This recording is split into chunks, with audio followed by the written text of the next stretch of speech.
بسم الله الرحمن الرحيم الحمد لله رب العالمين صلى الله على سيدنا ونبينا محمد وعلى آله وصحبه أجمعين اما بعد بزرگان محترم بھائیوں اور دوستوں، رسول کریم صلی اللہ علیہ وآلہ وسلم کی سیرت طیبہ کے تعلق سے سننے کا موقع ملتا ہے اور یہ بہت ہی اچھی بات ہے۔ ہمیں اپنے نبی کے تعلق سے بہت سی باتوں کو، مختلف گوشوں کو جاننے کی ضرورت ہے، اس کو اپنی زندگیوں میں جگہ دینے کی ضرورت ہے۔ اللہ تعالیٰ نے اپنے نبی کو قیامت تک آنے والے تمام انسانوں کے لیے اسوہ اور نمونہ بنا کر بھیجا۔ آپ کی زندگی کے وہ تمام تر گوشے پوری امت کے لیے اس کے اندر رہنمائی ہے، اسوہ ہے، جو آپ نے زندگی گزار کر کے لوگوں کے سامنے بتلائے۔ چنانچہ اللہ تعالیٰ نے آپ کو رحمت للعالمین بنایا، پوری دنیا والوں کے لیے رحمت بنا کر بھیجا۔ آپ کو اللہ تعالیٰ نے امام الانبیاء بنایا، تمام انبیاء کے آپ امام تھے، سردار تھے۔ آپ کو اللہ تعالیٰ نے خاتم النبیین بنایا، سب سے آخری نبی آپ کو بنایا، آپ پر نبوت کے سلسلے کو ختم فرمایا۔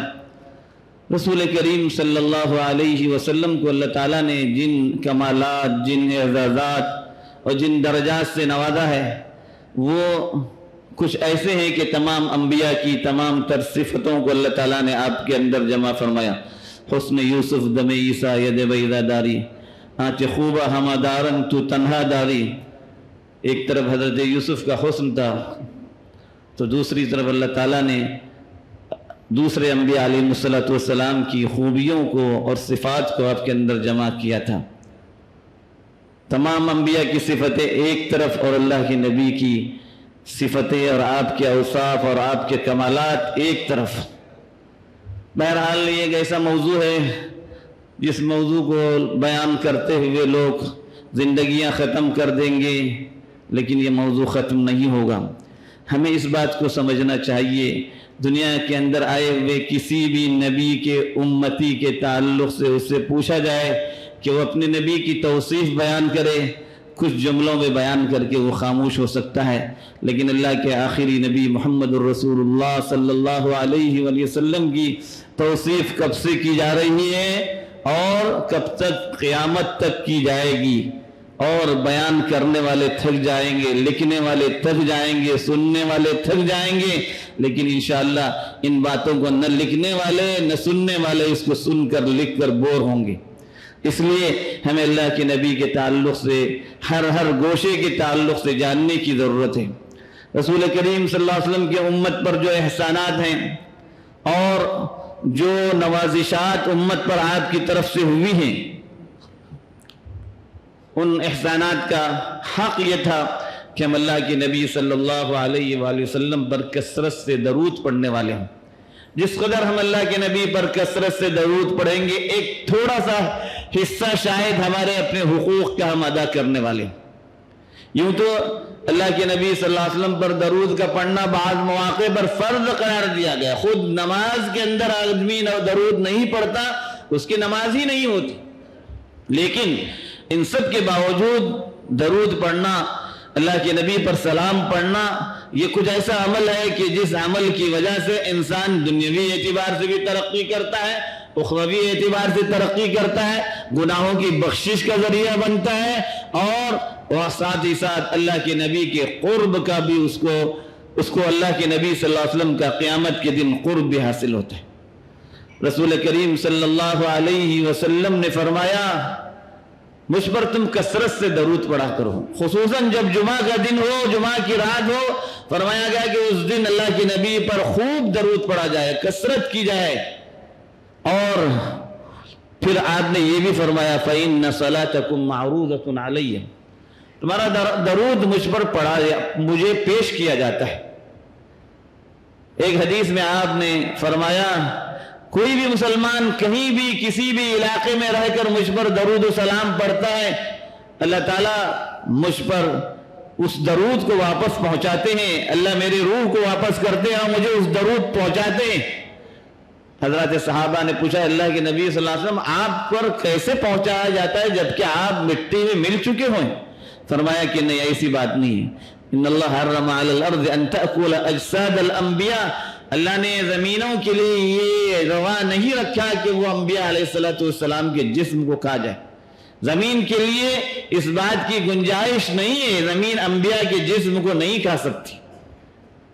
تو اس طرح سے اللہ کے نبی صلی اللہ علیہ وآلہ وسلم پر جب بھی درود و سلام پڑھا جاتا ہے، ان للہ ملائکۃ سیاحین، اللہ کے کچھ فرشتے وہ ہیں جو سیر کرنے والے ہیں، گشت لگانے والے ہیں. پوری دنیا کے اندر وہ سیر لگاتے رہتے ہیں اور یہ تلاش کرتے رہتے کون امتی اللہ کے نبی پر درود پڑھ رہا ہے، اور یہ درود اللہ کے نبی صلی اللہ علیہ وسلم تک لے جا کر پہنچاتے ہیں. کتنا بڑا اعزاز ہے امتی کے لیے کہ وہ اللہ کے نبی پر درود پڑھے اور اس کے نام کے ساتھ اس درود کو اللہ کے نبی تک پہنچایا جائے. یہ بڑے اجر و ثواب کا کام ہے. اللہ کے نبی صلی اللہ علیہ وسلم فرماتے ہیں کہ کوئی مسلمان مجھ پر ایک دفعہ درود پڑھتا ہے، ایک دفعہ، فرمایا کہ اللہ اس درود کے بدلے اس پر 10 رحمتیں نازل فرماتے ہیں.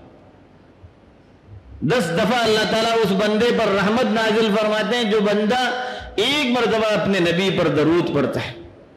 اور درود کا پڑھنا یہ قرآن پاک کے اندر حکم دیا گیا ہے. اس آیت کریمہ کو ہر جمعہ کے اندر خطیب اس آیت کریمہ کو پڑھ کر کے اس کی ترغیب بھی دیتے ہیں. ان اللہ وملائکتہ یصلون علی النبی، اللہ اور اس کے ملائکہ اللہ کے نبی پر درود پڑھتے ہیں.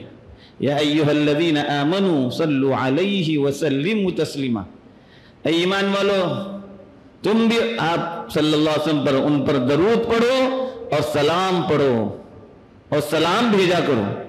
تو یہ قرآن پاک کا حکم ہے، اس کے سلسلے میں کوتاہی کبھی روا نہیں. یہ صالحین کا اور جو ہے اللہ کے نیک بندوں کا وتیرہ اور ان کا معمول رہا ہے کہ وہ کثرت سے اللہ کے نبی صلی اللہ علیہ وسلم پر درود پڑھا کرتے تھے. خود نبی کریم صلی اللہ علیہ وسلم نے فرمایا قیامت کے دن اس کی سختیوں سے بچنے والا اور مجھ سے سب سے زیادہ قریب وہ شخص ہوگا جو دنیا کے اندر مجھ پر کثرت سے درود پڑھا کرتا تھا. کتنے بڑے شرف اور اعزاز کی بات ہے. ایک تو اللہ تعالیٰ قیامت کے دن کی سختیوں سے تکلیفوں سے اس کو نجات دلائیں گے، اور اس سے بھی بڑھ کر اللہ کے نبی صلی اللہ علیہ وآلہ وسلم کا قرب اس بندے کو نصیب ہو جائے گا جو اللہ کے نبی پر کثرت سے درود پڑھتا ہے. کتنا بلند ترین عمل ہے. صدیق اکبر رضی اللہ عنہ سے منقول ہے، فرمایا کرتے تھے کہ اللہ کے نبی صلی اللہ علیہ وسلم پر درود کا پڑھنا یہ گناہوں کو اس طرح سے مٹا دیتا ہے جس طرح سے آگ پر پانی ڈالنے سے آگ بجھ جاتی ہے. درود پاک کے پڑھنے سے اللہ تبارک و تعالیٰ انسانوں کے گناہوں کو بخش دیتے ہیں، مٹا دیتے ہیں. یہ بڑے اعزاز کی بات ہے. اور درود کے بے شمار فضائل احادیث کی کتابوں کے اندر آئے.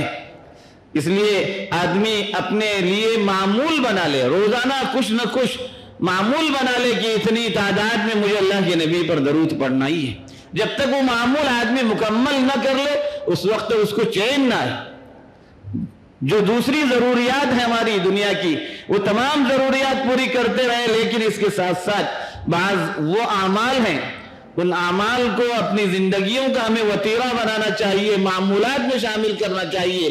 جب تک وہ کام ہم سے مکمل نہیں ہوگا اس وقت تک ہم جو ہے بستر پر نہیں جائیں گے. کچھ عدد بنا لیں، ہم 100 200 300 دفعہ کم از کم تو اتنی تعداد میں ہم اللہ کے نبی صلی اللہ علیہ وسلم پر روزانہ درود پڑھنے والے ہوں. اور کثرت جتنا زیادہ آدمی پڑھے گا اتنا زیادہ اللہ کے نبی صلی اللہ علیہ وسلم کا قیامت کے دن اس کو قرب حاصل ہو اور اللہ کے نبی کی شفاعت کا سب سے زیادہ مستحق بنے گا وہ شخص.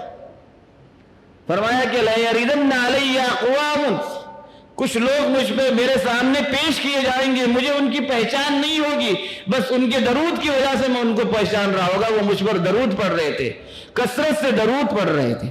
تو اللہ کے نبی صلی اللہ علیہ وسلم کے حقوق میں سے یہ ہے کہ ہم اللہ کے نبی صلی اللہ علیہ وسلم کے امتی بن کر کے آپ کے ساتھ سب سے زیادہ محبت کرنے والے ہوں، سچا عشق رکھنے والے ہوں اور عشق و محبت کی سب سے بڑی علامت یہ ہے کہ ہم اللہ کے نبی کی سچی اتباع کرنے والے ہوں، آپ پر کثرت سے درود پڑھنے والے ہوں، آپ پر کثرت سے سلام پڑھنے والے ہوں، جو ہمارے لیے دنیاوی اور اخروی ہر اعتبار سے بھلائی ہے۔ اللہ تعالی ہم سبوں کو اس کی توفیق عطا فرمائے، ایمان کی سلامتی کے ساتھ اپنے وقت پر ہم سبوں کو ایمان پر خاتمہ نصیب فرمائے۔